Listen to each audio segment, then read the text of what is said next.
Hi everyone, and welcome to another beautiful episode on Lessons from Bible Stories. So I'll be taking you through a series, and the topic is simply friendship. And to lay the foundation for this series, I'm going to be drawing out lessons from the story of David and Jonathan. And you can find the key points of that story in 1 Samuel chapter 18, verses 1 down to verses 3. So something happened in Israel. I don't want to take us through that story. We might get to share it some other day. But then, David was a very young guy, and he was a shepherd. His elder brothers were in the military, and there was a war, blah, blah, blah, blah, blah. There was a problem. There was a giant to confront and all that. David found himself in the middle of all that. He took up the whole thing, was able to defeat Goliath out of the blues. Everywhere went agog. It wasn't commotion, there was jubilation everywhere. The news spread like wildfire. People were coming from different parts of Israel to come and celebrate a young boy who was not even registered in the army, who had helped to defeat their enemy. And then the young boy, they put him on the head, place him on their shoulders, and they brought him to the palace.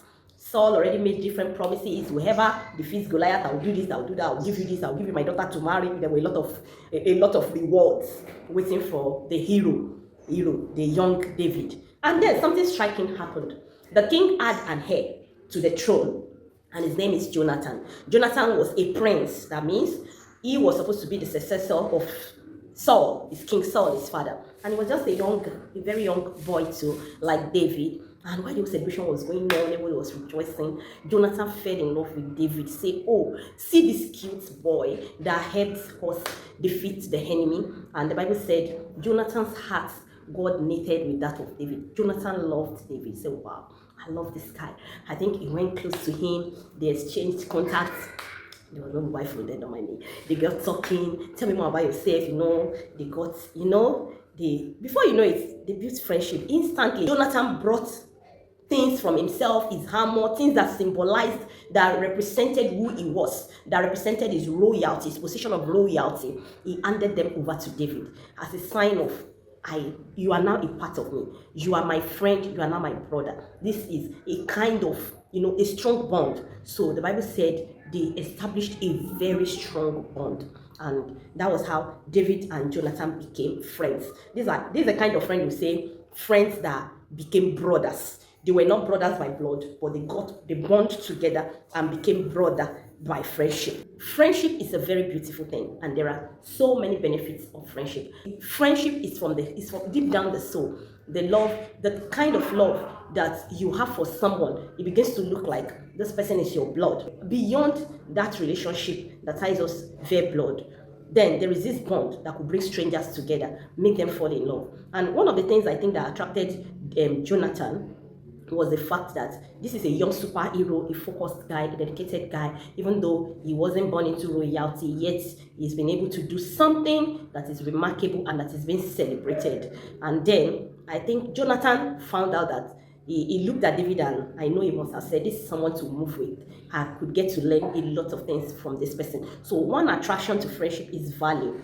People make friends for the value they've seen and for the value they want to get from that relationship. So you don't just go around making friends randomly. That's not friendship. Friendship is you look at someone, you see something you value, something valuable they have done to you, or something valuable you can get from them, something valuable you feel we can work together. Jonathan had looked at David and said, oh, my friendship with this person would give us a strong and solid Israel. He had looked at the whole thing and said, I need this guy in my circle. I need him as a brother. I need him as a confidant. He has some things I don't have. I have loyalty, and that's why Jonathan offered him everything that represented his royalty. I have royalty, and I want to give it in exchange for an heroic thing, for value that David could bring to the table, value that David could offer. So friendship builds, that's why friendship builds strength. I bring what I can offer, you bring what you can offer, and together will do something more outstanding. So Jonathan was looking forward to